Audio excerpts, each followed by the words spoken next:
महात्माओं की नहीं सुनोगे तो तुम्हारी कोई नहीं सुनेगा। अब वही हो रहा, अब चिल्ला रहे मारे जा। फिर दोबारा तमाम काश्तकार गए कि महाराज बड़ा बड़ा मतलब अंधेरा है कि सब लोग जितने हैं तो उनका मूल्य पूछा जाता है, उनका भाव पूछा जा रहा। कपड़े वाले से कहता है ये बताओ तुम्हारा कपड़ा प्रति मीटर कितने रुपए में भाव लगा दिया जाए। ये सब सरकारें लगाती हैं, लेकिन आज तो कोई काश्तकार बता दे तुम्हारे गेहूं का भाव, तुम्हारे आलू का भाव, तुम्हारे धान का भाव, तुम्हारे गन्ने का भाव। कभी तुमसे पूछा गया कि कितनी लागत तुमने लगाई, कितना परिश्रम तुमने किया, कितना खर्चा इस फसल के पैदा होने में हुआ। लिहाजा क्या किसी काश्तकार से पूछा गया कि तुम्हारी वस्तु की कीमत क्या लगाई जाए। और 80% काश्तकार जो सरकार बनाता, इसने भी हंसी मजाक उड़ाई बाबा जी की। जब ये रोए चिल्लाए, उन्होंने कहा तुम इसलिए नहीं कह पा रहे हो, तुम्हारी सुनवाई इसलिए नहीं रो रही कि तुम्हारा कोई संगठन नहीं है, तुम्हारा कोई झंडा नहीं। ये दो है अधिकार के प्रतीक। झंडा अधिकार का प्रतीक होता, इन काश्तकारों का आज तक कोई झंडा नहीं, आज तक कोई इनका कोई संगठन नहीं बनाया गया कि ये लोग मांग करेंगे, ये लोग अपनी आवश्यकता के अनुसार सब कुछ मांगेंगे।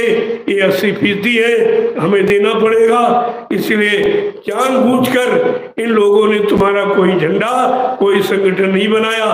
तब 10, 11, 12 सितंबर 1987 को ग्राम देवलखा, तहसील केसरगंज, जिला बहराइच, उत्तर प्रदेश में बाबा जी ने भूम ज्योतक खेतिहर काश्तकार संगठन की आधारशिला रखी।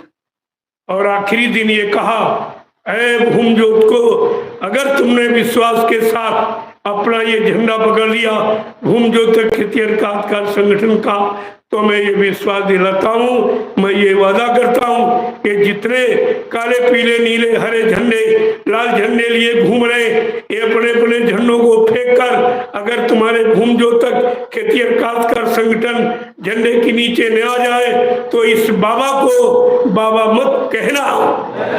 ये कितनी बड़ी प्रतिज्ञा थी, गुरु की कितनी बड़ी प्रतिज्ञा थी वो काश्तकारों के लिए। काश्तकार हंसी मजाक अरे सब ये कर देंगे, ये कर देंगे। अब क्यों रो रहे हो?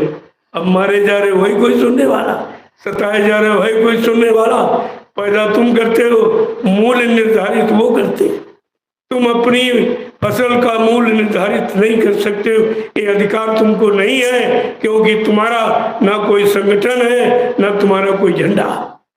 बात तो समझ में आपके आई नहीं महात्माओं की, और परेशान हो। और जब तक नहीं समझोगे तब तक परेशान रहोगे। तुम्हारी मुसीबत दूर करने वाला अगर विश्व में कोई है तो संत महात्मा, जिनकी कोई अपनी निजी ख्वाहिश नहीं, कोई अपनी निजी तमन्ना नहीं है, किसी चीज की मुराद नहीं है, किसी बात की इच्छा नहीं है, कोई रात पार धन पाने की कोई इच्छा नहीं है, वो तुम्हारी सुनवाई कर सकते, वो तुम्हारी मुसीबत को दूर कर सकते। लिहाजा इनसे होशियार रहिए, इनसे उम्मीद मत करिए कि तुम्हारा कोई काम होगा। मैं चैलेंज के साथ कहता हूं और पत्रकार मीडिया के सामने कहता हूं कि मेरा संदेश छाप दीजिए और उनके तो पहुंचा दीजिए कि वो इस तरह से खुले मन से कह रहे संदेश दे। लेकिन बात तो ये है, सुनेगा कौन? सच्चाई हजम होने की शक्ति उनमें भी नहीं। वो भी जानते बात तो सच्ची है, सत्य कह रहे हैं, लेकिन मानेंगे?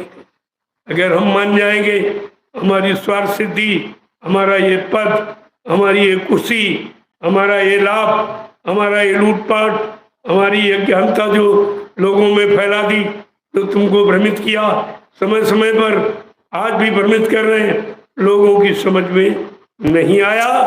और आज भी आप फंसे हो, ऐसे फंसते रहोगे जब तक संत महापुरुषों की शरण में नहीं जाओगे। सच्ची नीति और जो रीति है तुम्हारी सुख शांति पाने की, जब तक वो नहीं सुनोगे, नहीं अपनाओगे, तब तक कुछ होने वाला नहीं है। इसलिए एक ही बात पर आप गौर करें, इस समय अपने दुख दर्द कहने का समय। अब वो राजा महाराजों की बात सुनाने का समय नहीं है, अब दूसरों की सुख शांति कहने का समय नहीं है, अपने दुख को बयान करने का समय है, अपने दुख तकलीफ को कहने की जरूरत है और ये आवाज राजा तक पहुंचाने की जरूरत है। अब ये काम करना चाहिए सबको मिलजुल कर। मैं तो यही काम कर रहा हूँ, सारे हिंदुस्तान में कह रहा हूँ। अगर ये सब महात्मा एकजुट हो जाते तो मेरी बात को मान लेते, तब तक देश का नक्शा बदल जाता, देश का नक्शा ही बदल जाता। लेकिन ये भी सब उसी स्वार्थ में डूब गए, उसी लाभ में चले गए, इनकी शरण में रहेंगे, इनके इधर रहेंगे, लोगों को बहकाते रहेंगे, लूटते रहेंगे, दान दक्षिणा धोती रोटी लंगोटी लेते रहेंगे, मानते रहेंगे, खाते रहेंगे, अपना काम चलाते रहेंगे। लेकिन ये कब तक रहेगा? अरे सुख सदा रहता नहीं तो दुख का भी अंत है, ऐसा नहीं है। समय एक समान नहीं रहता, सब दिन होता एक समान है, तो हमेशा एक समान नहीं रहते, बदलते रहते। जो पहले अच्छा था नहीं रहा तो ये बुरा भी नहीं रहेगा।